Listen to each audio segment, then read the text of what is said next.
اسلامی واقعات کے معزز دوستوں، میں ہوں شاہ زیب۔ ویڈیو دیکھنے اور سننے والوں کو السلام علیکم۔ ناظرین محترم، اس ویڈیو میں آپ کو ایک ایسا واقعہ بتائیں گے جس میں ایک نوجوان 300 مساجد کا ذریعہ بنا۔ ویڈیو شروع کرنے سے قبل نئے آنے والے دوستوں سے گزارش ہے چینل کو سبسکرائب کریں اور ساتھ بیل کے آئیکن کو بھی دبا دیں۔ تو بات سٹارٹ کرتے ہیں اس نوجوان کی جو 300 مساجد کا ذریعہ بنا۔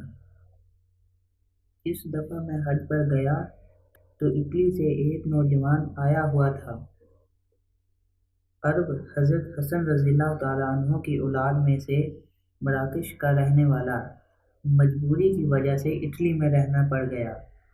22 سال کی عمر اور اس اکیلے لڑکے نے اٹلی میں پورے مسلمانوں کو حرکت دے دی اور وہاں 300 مساجدیں بن گئیں، جبکہ ایک مسجد بھی نہیں تھی، اور حج پر 70 نوجوانوں کو لے کر آیا ہوا تھا۔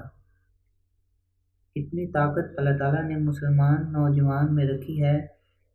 وہ عالم نہیں ہے، کوئی دنیاوی ڈگری تھی، اکنامکس یا فزکس کی تھی، مجھے اچھی طرح یاد نہیں، لیکن اس نے وہاں جو اس محنت کو زندہ کیا،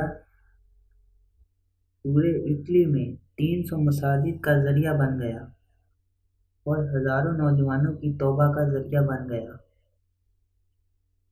تو آپ کا کام ہے، آپ کی ذمہ داری ہے۔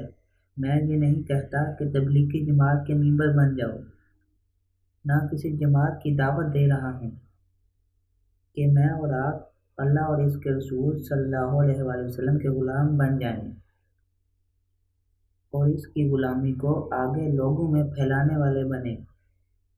اس پھیلانے میں جو تکلیف آئے، اسے اللہ کی رضا کے لیے برداشت کریں۔ تو اللہ کے حبیب صلی اللہ علیہ وآلہ وسلم حوض کوثر پر اپنے ہاتھوں سے ایک پیالہ پلائیں گا، سارے دکھ درد نکل جائیں گے۔ ہاں، اعلان ہوگا، کہاں ہیں میرے آخری امتی؟ میرے آخری امتی جب دین مٹ رہا تھا، انہوں نے میرے دین کو گلے سے لگا کر میرے پیغام کو پہنچایا۔ اللہ کا حبیب اپنے ہاتھوں سے جام کوثر پلائے گا۔ دعا ہے کہ اللہ پاک ہمیں بھی ایسا کام کرنے کی توفیق عطا فرمائے۔ دوستو، آج کی یہ ویڈیو آپ کو کیسی لگی؟ کمنٹ باکس میں اپنے خیالات کا اظہار ضرور کیجیے گا۔ تب تک کے لیے اجازت دیجیے۔ اللہ نگہبان۔